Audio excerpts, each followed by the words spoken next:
ಪುನೀತ್ ಕೆರೆಹಳ್ಳಿ ಸಹಚರರ ವಿರುದ್ಧ ಪ್ರಕರಣ ದಾಖಲಿಸಬೇಕು ಅಂತ ರಾಜ್ಯ ಪೊಲೀಸ್ ಮಹಾನಿರ್ದೇಶಕರಿಗೆ ಮನವಿ. ಅಕ್ರಮ ಬಾಂಗ್ಲಾ ವಲಸಿಗರ ಹೆಸರಲ್ಲಿ ಮನೆ ಮನೆಗೆ ನುಗ್ಗಿ ದಾಖಲೆ ಪರಿಶೀಲನೆ ನಡೆಸುತ್ತಿರುವ ಕೊಲೆ ಆರೋಪಿ ಪುನೀತ್ ಕೆರೆಹಳ್ಳಿ ಮತ್ತು ಆತನ ಸಹಚರರ ವಿರುದ್ಧ ಪ್ರಕರಣ ದಾಖಲು ಮಾಡಬೇಕು ಅಂತ ಒತ್ತಾಯಿಸಿ ಕರ್ನಾಟಕ ರಾಜ್ಯ ಪೊಲೀಸ್ ಮಹಾನಿರ್ದೇಶಕರಿಗೆ ದ್ವೇಷದ ಮಾತಿನ ವಿರುದ್ಧ ಜನಾಂದೋಲನ ಅಂದರೆ ಕ್ಯಾಂಪೇನ್ ಅಗೇನ್ಸ್ಟ್ ಹೇಟ್ ಸ್ಪೀಚ್ ವತಿಯಿಂದ ಇಮೇಲ್ ಮೂಲಕ ಮನವಿ ಸಲ್ಲಿಸಲಾಗಿದೆ. ಪುನೀತ್ ಕೆರೆಹಳ್ಳಿ ಎಂಬ ಕೊಲೆ ಆರೋಪಿ ವಲಸೆ ಕಾರ್ಮಿಕರ ವಾಸಸ್ಥಳಗಳಿಗೆ ಅಕ್ರಮವಾಗಿ ಪ್ರವೇಶಿಸಿ ಅವರ ಪೌರತ್ವ ಹಾಗೂ ಗುರುತಿನ ದಾಖಲೆಗಳಿಗೆ ಬೇಡಿಕೆ ಇಟ್ಟು ಬೆದರಿಕೆ ಹಾಗೂ ಭೀತಿಯನ್ನು ಉಂಟು ಮಾಡುತ್ತಿದ್ದಾನೆ ಅಂತ ಮನವಿಯಲ್ಲಿ ವಿವರಿಸಲಾಗಿದೆ. ಸ್ವತಃ ಆತನೇ ಸಾಮಾಜಿಕ ಜಾಲತಾಣಗಳಲ್ಲಿ ಅಪ್ಲೋಡ್ ಮಾಡಿದ ವಿಡಿಯೋಗಳಲ್ಲಿ ಬಾಂಗ್ಲಾದೇಶಿಗಳು ಅಂತ ಮುಸ್ಲಿಂ ವಲಸೆ ಕಾರ್ಮಿಕರನ್ನ ಗುರುತಿಸಿ ರಾತ್ರಿ ಸಮಯದಲ್ಲಿ ಘೋಷಣೆ ಕೂಗಿ ಧರ್ಮಾಧಾರಿತ ದ್ವೇಷ ಮತ್ತು ಸಮಾಜದಲ್ಲಿ ಉದ್ವಿಗ್ನತೆಯನ್ನು ಉಂಟು ಮಾಡಿರುವುದು ದಾಖಲಾಗಿದೆ. ಈತನ ಈ ವರ್ತನೆಯಿಂದ ಕಾರ್ಮಿಕರ ಗೌರವ, ಗೌಪ್ಯತೆ ಮತ್ತು ಜೀವ ಸುರಕ್ಷೆಗೆ ಗಂಭೀರ ಅಪಾಯವನ್ನು ಉಂಟು ಮಾಡುತ್ತೆ ಅಂತ ದೂರಿನಲ್ಲಿ ತಿಳಿಸಲಾಗಿದೆ. ಈ ರೀತಿಯ ಬಾಂಗ್ಲಾದೇಶಿ ಎಂಬ ಶಂಕೆಯ ಆಧಾರದಲ್ಲಿ ನಡೆದ ಹಲ್ಲೆ ಮತ್ತು ಲಿಂಚಿಂಗ್ ಘಟನೆಗಳು ದೇಶದ ವಿವಿಧ ಭಾಗಗಳಲ್ಲಿ ನಡೆದಿವೆ.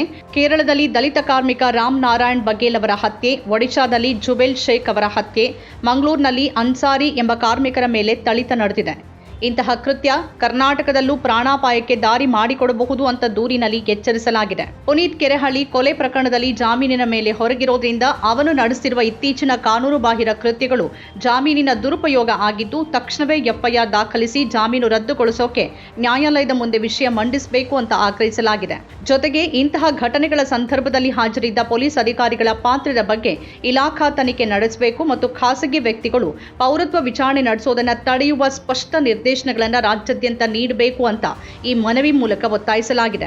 ಕೊಲೆ ಆರೋಪಿ ಪುನೀತ್ ಕೆರೆಹಳ್ಳಿ ತಂಡದ ಕಾರ್ಯಾಚರಣೆ ಬಗ್ಗೆ ವಕೀಲ, ಸಾಮಾಜಿಕ ಹೋರಾಟಗಾರ ವಿನಯ್ ಶ್ರೀನಿವಾಸ್ ಅವರು ಮಾತಾಡಿ, ಈ ತರ ಯಾರಿಗೋ ಹೋಗಿ ಡಾಕ್ಯುಮೆಂಟ್ ಕೇಳೋದಕ್ಕೆ ಪುನೀತ್ ಕೆರೆಹಳ್ಳಿ ಯಾರು? ಬಾಂಗ್ಲಾದೇಶದಿಂದ ಬಂದವರೇ ಆಗಿದ್ರೆ ಅದನ್ನ ಪರಿಶೀಲಿಸೋದಕ್ಕೆ ಕಚೇರಿ ಇದೆ. ಒಕ್ಕೂಟ ಸರ್ಕಾರ ದಿಲ್ಲಿಯಲ್ಲೂ ಇದೆ. ಯಾರ ಅಕ್ರಮ ವಲಸಿಗರು ಅಲ್ಲ ಅಂತ ನೋಡೋದಕ್ಕೆ ಅವರಿಗೆ ಅಧಿಕಾರ ಇದೆ. ಅವರು ಅವರ ಕೆಲಸ ಮಾಡಬೇಕು. ಅದರ ಬದಲಿಗೆ ಈ ತರ ಪುಡಿ ರೌಡಿಗಳು ಹೋಗಿ ವಿಚಾರಣೆ ಮಾಡೋದು ಸರಿಯಲ್ಲ ಅಂತ ಹೇಳಿದ್ದಾರೆ. ಕೆಲವು ವಿಡಿಯೋಗಳು ಬಂದಿದೆ. ಪುನೀತ್ ಕೆರೆಹಳ್ಳಿ ಅಂತ ಒಬ್ಬ ಕೊಲೆ ಆರೋಪಿ, ಏನು ಇದ್ರಿಸ್ ಪಾಷಾ ಅವರ ಕೊಲೆಯಲ್ಲಿ ಪ್ರೈಮ್ ಅಕ್ಯೂಸ್ಡ್ ಆಗಿದ್ದಾರೆ.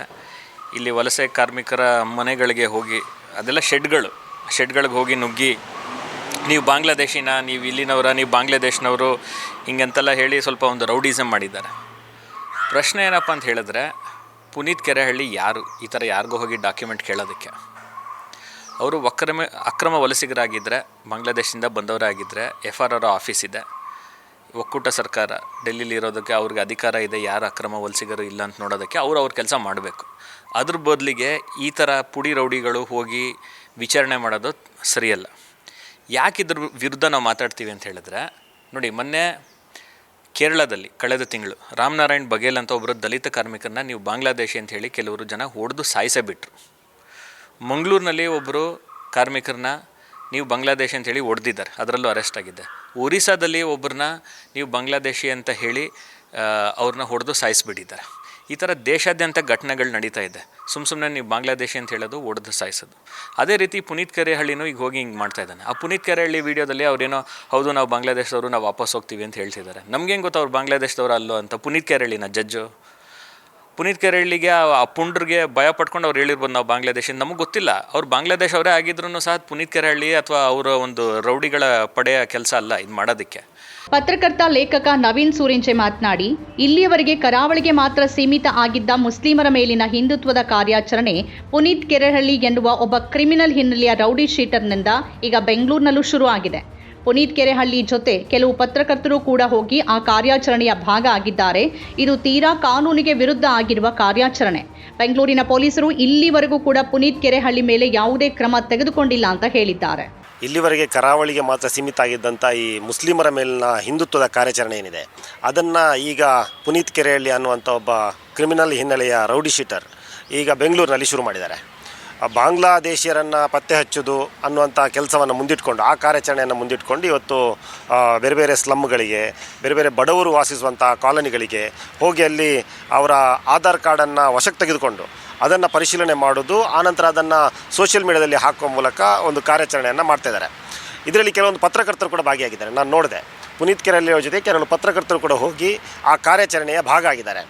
ಇದು ತೀರಾ ಕಾನೂನಿಗೆ ವಿರುದ್ಧ ಆಗಿರುವಂಥ ಕಾರ್ಯಾಚರಣೆ. ಇದು ಯಾವುದೇ ಖಾಸಗಿ ವ್ಯಕ್ತಿಗಳು, ಮೂರನೇ ವ್ಯಕ್ತಿಗಳು ಯಾರದ್ದೇ ಆಧಾರ್ ಕಾರ್ಡನ್ನು ಪರಿಶೀಲನೆ ಮಾಡುವಂಥದ್ದಾಗಲಿ, ಯಾರದ್ದೇ ಆಧಾರ್ ಕಾರ್ಡನ್ನು ವಶಕ್ಕೆ ತೆಗೆದುಕೊಳ್ಳುವಂಥದ್ದಾಗಲಿ ಇದು ಮಾಡುವಂತಿಲ್ಲ. ಆಧಾರ್ ಕಾರ್ಡ್ನ ಕಾಯ್ದೆ ಏನಿದೆ ಆ ಕಾಯ್ದೆ ಸ್ಪಷ್ಟವಾಗಿ ಹೇಳುತ್ತೆ, ಅಧಿಕೃತ ಪ್ರಾಧಿಕಾರಗಳಲ್ಲದೆ, ಸರ್ಕಾರದ ಅಧಿಕೃತ ಪ್ರಾಧಿಕಾರಗಳಲ್ಲದೆ ಅವರಿಗೂ ಕೂಡ ಕೆಲವೊಂದು ರಿಸ್ಟ್ರಿಕ್ಷನ್ ಇದೆ. ಯಾರಿಂದ ಆಧಾರ್ ಕಾರ್ಡ್ ತಗೋಬೇಕು, ಯಾರಿಂದ ತಗೋಬಾರ್ದು ಅನ್ನುವಂಥದ್ದು ಸರ್ಕಾರಕ್ಕೂ ಕೂಡ ಕೆಲವು ನಿಯಮಾವಳಿಗಳಿದೆ. ಅದರ ಹೊರತಾಗಿ ಯಾವುದೇ ಖಾಸಗಿ ವ್ಯಕ್ತಿಗಳು ಯಾರದ್ದೇ ಆಧಾರ್ ಕಾರ್ಡನ್ನು ವಶಕ್ಕೆ ತೆಗೆದುಕೊಳ್ಳುವಂಥದ್ದಾಗಲಿ ಪರಿಶೀಲನೆ ಮಾಡುವಂಥದ್ದಾಗಲಿ ಅಧಿಕಾರ ಇಲ್ಲ.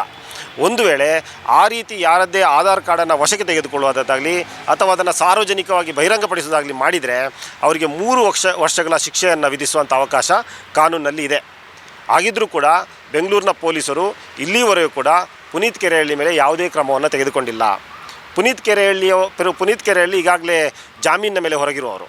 ಅವ್ರ ಮೇಲೆ ಕೊಲೆ ಆರೋಪ ಇದೆ, ಅವ್ರ ಮೇಲೆ ದರೋಡೆ, ಸುಲಿಗೆ ಸೇರಿದಂತೆ ಬೇರೆ ಬೇರೆ ರೀತಿಯ ಸೆಕ್ಷನ್ಗಳು ಅವ್ರ ಮೇಲೆ ಇದೆ. ಅವ್ರ ಮೇಲೆ ವೇಶ್ಯಾವಾಟಿಕೆಯ ಸೆಕ್ಷನ್ ಕೂಡ ದಾಖಲಾಗಿತ್ತು, ಅವರು ಅದರಿಂದ ಖುಲಾಸೆಗೊಂಡಿದ್ದಾರೆ.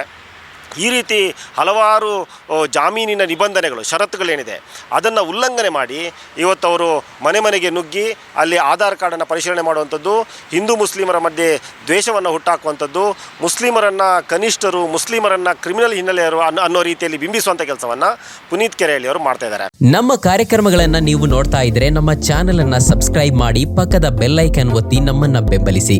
ಹಾಗೆ ನಮ್ಮ ಕಾರ್ಯಕ್ರಮಗಳನ್ನ ಲೈಕ್ ಮಾಡಿ, ಕಮೆಂಟ್ ಮಾಡಿ, ಅದನ್ನ ಬೇರೆಯವರಿಗೂ ವಾಟ್ಸ್ಆಪ್ ಮೂಲಕ ಶೇರ್ ಮಾಡಿ. ನೀವು ಹೀಗೆ ಮಾಡಿದಾಗ ನಮ್ಮ ಚಾನೆಲ್ ಮತ್ತಷ್ಟು ಜನರಿಗೆ ತಲುಪಲು ನೀವು ನಮ್ಮೊಂದಿಗೆ ಸಹಕರಿಸಿದ ಹಾಗಾಗುತ್ತೆ. ಇದು ನೀವು ಯಾವುದೇ ಖರ್ಚಿಲ್ಲದೆ ಕೆಲವೇ ಸೆಕೆಂಡುಗಳಲ್ಲಿ ನೀಡಬಹುದಾದ ಸಹಕಾರ. ಧನ್ಯವಾದಗಳು.